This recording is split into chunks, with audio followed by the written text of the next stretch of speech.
Due to their own life experiences in the context of extreme poverty, parents often lack the self-esteem or capacity to provide appropriate care for themselves or their children, or to protect them from violence and abuse.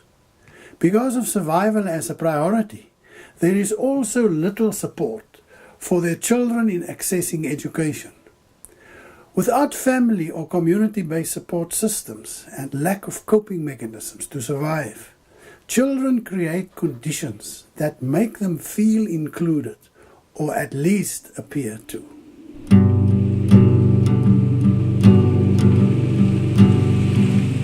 In such circumstances, children drop out of school at an early age and enter the streets or joining gangs where their need for acceptance often lead to alcohol and drug abuse or high-risk sexual behavior. The typical focus at the time was to get them off the streets or to involve them in shelter programs. Very much a symptom approach. There was a time we naively assumed that children and parents were interested in new information, were keen to solve their problems and wanting skills training. Upon reflection, we realized that we needed to interrogate a number of hidden assumptions and understandings that we had been unconsciously adopted in our approach to working with vulnerable children and families. We started asking questions about how we understood processes of change and development. This was critical in developing our emerging approach, a strategy for responding to working with children and most excluded families in poor and violent communities. But what were the conventional views about change and development at the time? In general, development was seen as a linear and predictable process, with a clear relationship between cause and effect, input, output, and outcome. The idea was that development could be created, engineered, and delivered. The perception was that development was done on behalf of third parties. In other words, the development practitioner brought development interventions designed and financed by third parties, not by the communities and clients who were the subject of intervention. The view was that experts, the developed, could develop the underdeveloped. They had the resources, experience, and knowledge which the underdeveloped lacked. Development was about the delivery of resources from those who had and could to those who did not have and who could not. If that were the views about change and development at the time, how did they describe a child being on the street? Our definition about street children have become a barrier. Mobile youth or displaced children. It creates a feeling of it is almost impossible to work with them as a consequence. We, and I use we as a general term and not referring specifically to us watching this video clip.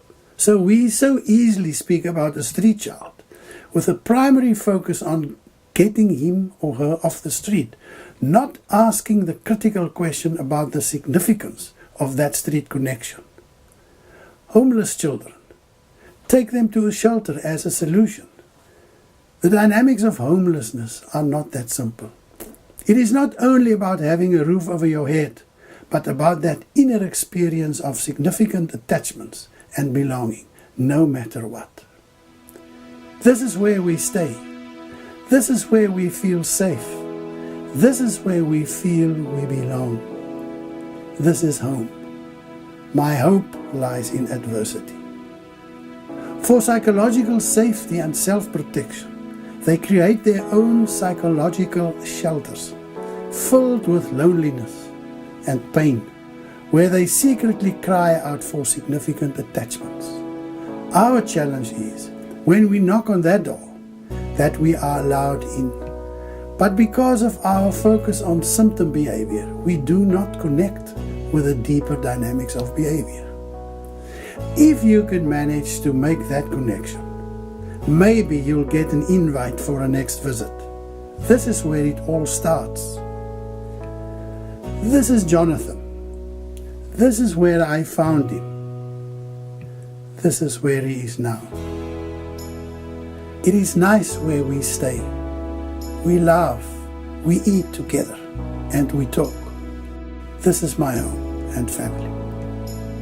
I drop out of school from time to time. My parents are very busy. I'm in trouble all the time. I started to take drugs. This is where I stay. A good example of the experience of psychological homelessness. With symptom-based definitions, we are trapped and stuck in our own interpretations about this behavior. Street children are not a homogeneous group. The label street child is a generic term which obscures subtle differences in the dynamics of children living on the street. It is also an inadequate representation of the unique contextual experiences of such children. So the point is not whether children are on the street or off the streets, but how they see themselves in relation to their families and society at large, and to what extent they have been abandoned, rejected, alienated, and separated from significant others in their lives.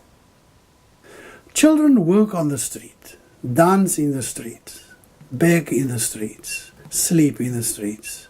But the street itself is the venue for their actions and experiences of significant attachments, not the essence of their needs.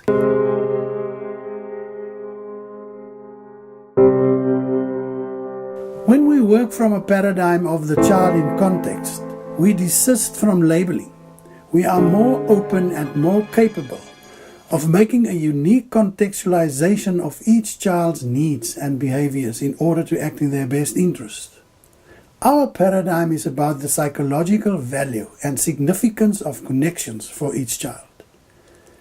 Immediately, you are drawn into the contextual dynamics of poverty, influencing the child's behavior. Based on the complex dynamics of these connections, within the context of poor and violent communities, we also realized the importance of dealing with this phenomenon within a holistic community-based approach. So we moved from a street approach to a community-based approach, so as to work in a more holistic and preventative way. So projects must focus on the child in context, and not being caught up in narrow definitions which obscure the unique contextual dynamics of behavior. You see, projects have become part of the problem.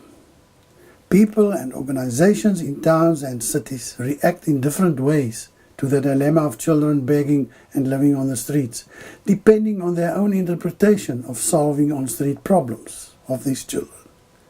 Here you see a list about the thinking of people about what the focus should be to solve this problem. Very often, as an example, they react on what they see. A homeless child, and then try to start a shelter program for street children. Or a hungry child, and then start with a feeding scheme. Very often in competition with other groups who believe, as an example, that these children actually need blankets and clothes. They then start with a clothing bank. Others believe religion will solve these problems. Others are convinced that a basic income is the key. And then others believe that schooling is the best option, or parents must take responsibility. So very often, groups of people are in competition about the best way to go, and compete for funding for what they believe should be done to solve this problem. But what you see in practice is that these children often fit project activities into their daily schedules. So I go for a shower to this project and then play sports at another project and get something to eat at yet another project. So projects with a symptom focus and without coordinating activities in a holistic way run the risk of helping these children to stay on the street. It almost becomes an infrastructure to keep them on the street. What you see here are all the ingredients for supporting a basic emotional need. Take the first letter of each ingredient and then you'll see it spells out exactly what it is.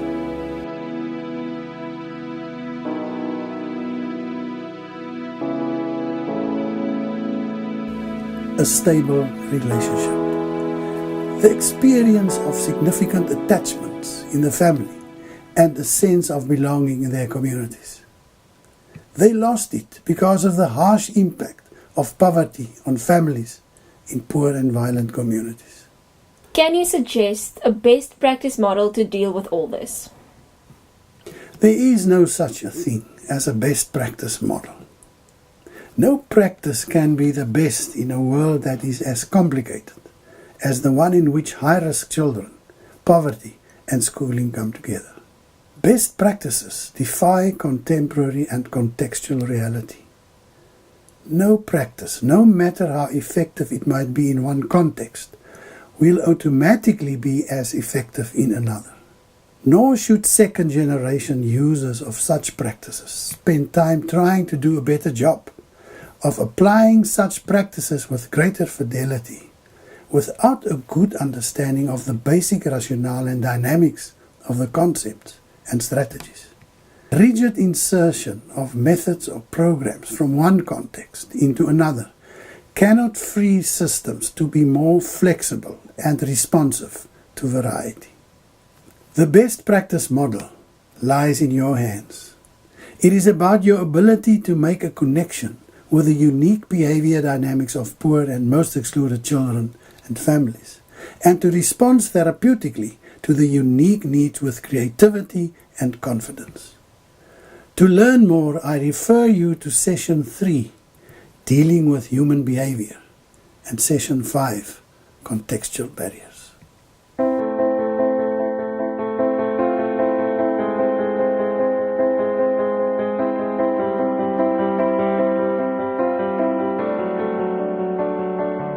We changed the way we thought about these issues.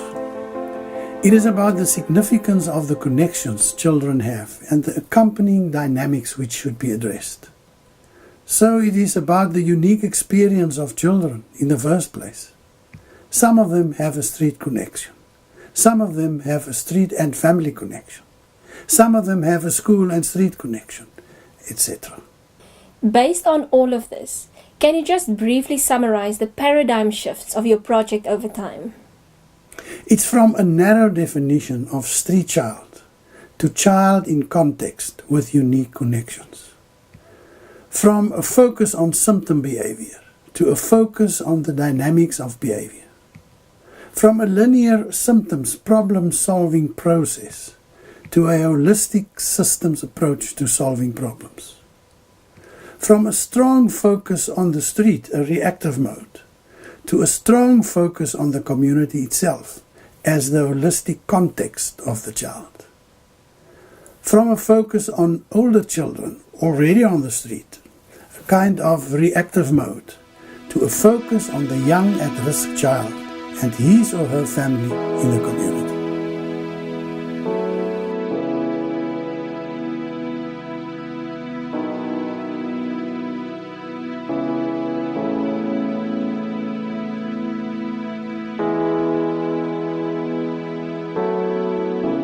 Development is not linear or predictable and must be open to unforeseen outcomes, not tied down by predetermined project outcomes.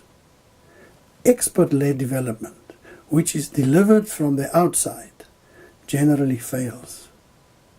Development cannot, by definition, be planned by experts. Planning by people themselves is the foundation of development. Replicability of development models is risky. Learnings can be brought from one context to another, but no two contexts are the same and each must be treated in its own right, as an original project. So after all this, did you more or less change your approach? We started to ask many questions about our own experiences and tried to bring reality-based answers and solutions to all these questions.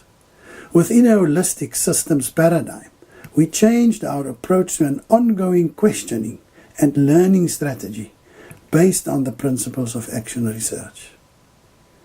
We chose this approach because we are serious about realizing the complex needs and behavior dynamics of children and families living in poor communities. So for us, It has become about new learning derived from practice and practice informed by new learning. Surely this must have had a lot of practical implications for your work. This approach requires a number of practical arrangements so that it could be successfully implemented in the organization. Staff was trained in an inquiry-based thinking orientation to learning and observation skills. A learning culture was actively nurtured and structured into organizational life, complemented by a monitoring and evaluation system that consistently gathered and recorded data. Over and above our own learning, we reviewed literature and research conducted by others in the field. It has strengthened our thinking in addressing a number of critical issues relevant to our work.